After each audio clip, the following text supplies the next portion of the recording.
Shalom, selamat pagi. Tuhan terus memberkati saudara-saudara. Berjumpa lagi dalam program Renungan Harian Toraya, edisi Sabtu 11 Mei 2024. Kita akan membaca Injil Yohanes pasal 16, ayat yang keempat sampai ayat 11. Mari kita berdoa. Ya Bapa di surga, terpujilah kekal Engkau dalam kehidupan kami.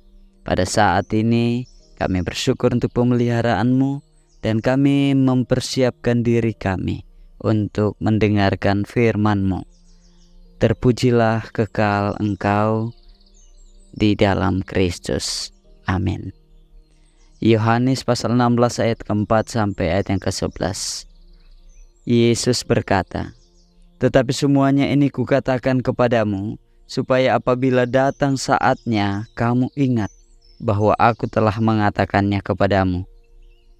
Hal ini tidak kukatakan kepadamu dari semula, karena selama ini aku masih bersama-sama dengan kamu.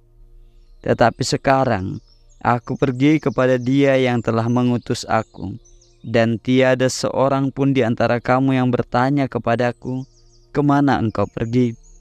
Tetapi karena aku mengatakan hal itu kepadamu, sebab itu hatimu berduka cita. Namun benar yang kukatakan ini kepadamu adalah lebih berguna bagi kamu jika aku pergi, sebab jikalau aku tidak pergi, penghibur itu tidak akan datang kepadamu. Tetapi jikalau aku pergi, aku akan mengutus Dia kepadamu.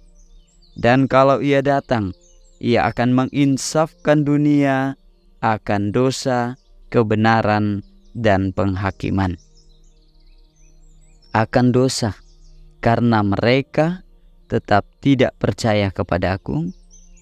Akan kebenaran, karena Aku pergi kepada Bapa dan kamu tidak melihat Aku lagi.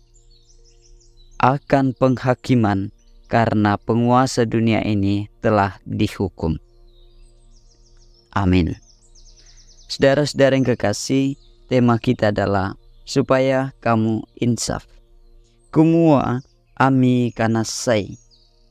Kehilangan sosok andalan dari kehidupan sehari-hari memang sangat mendukakan.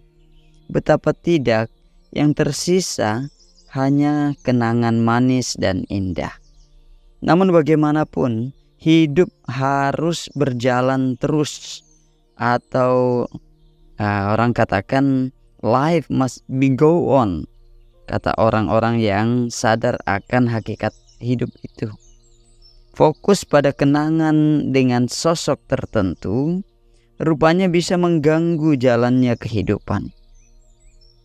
Yesus telah mengantisipasi goncangan yang akan dialami dan dihadapi murid-muridnya ketika Ia tidak lagi hadir dalam rupa badani.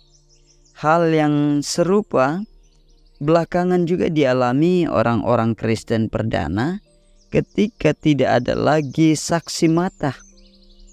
Pernyataan janji tentang penghibur disampaikan Yesus untuk menolong murid-muridnya melihat dan merasakan kehadirannya dalam sisi yang lain.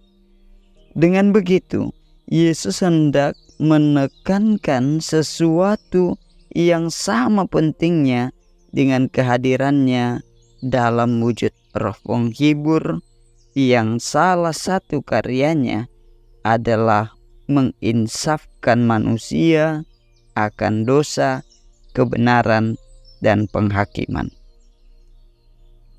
Saudara-saudara yang kekasih dalam Kristus, karya Kristus yang telah mati dan bangkit mesti berlanjut dengan karya Roh yang menginsafkan. Tanpa keinsafan, manusia tetap celaka dan terhukum. Inilah alasan adanya akta pengakuan dosa dalam setiap liturgi, secara khusus dalam liturgi gereja Toraja. Akta ini selalu menjadi bagian penting yang di dalamnya karya Roh yang menginsafkan itu dialami. Tentu saja keinsafan itu bukan sesuatu yang bersifat liturgis belaka, melainkan senantiasa terjadi dalam hidup sehari-hari. Untuk itu, dalam akta pengakuan dosa di setiap ibadah, penting untuk benar-benar mengajak kita untuk menginsafi betapa hidup kita selalu dicemari dengan dosa. Dan jangan seakan-akan pengakuan dosa itu hanyalah kebiasaan saja atau pelengkap liturgi. Saudara-saudara yang kekasih di dalam Kristus, bersukacita dan bersyukur karena Roh Penghibur telah menginsafkan kita akan dosa, kebenaran, dan penghakiman.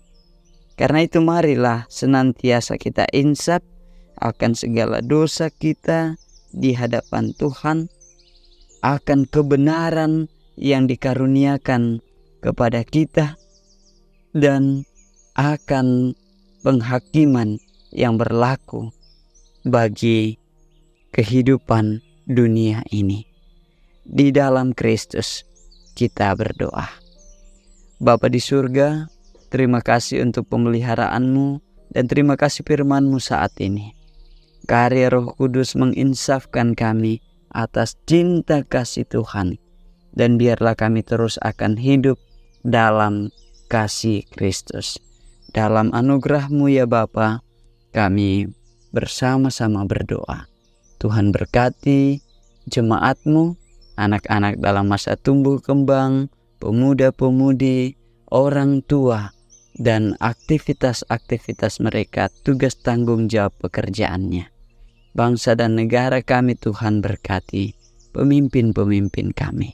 Di dalam Kristus kami berdoa. Amin. Shalom.